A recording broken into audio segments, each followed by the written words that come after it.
You are looking at Julian's pronunciation guide, where we look at how to pronounce better some of the most mispronounced words in the world, like this other curious word. But how do you say what you're looking for today? We are looking at how to pronounce these names and more confusing names. Stay tuned to the channel. Loads to learn here. A name of Norse or origin. In Swedish it's said as Hedvig.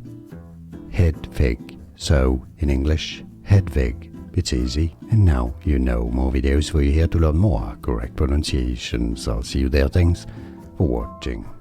Here are more videos on how to pronounce more confusing words and names too many mispronounced. Like this video if you found it useful. I appreciate your support. I'll see you soon, and thanks for watching.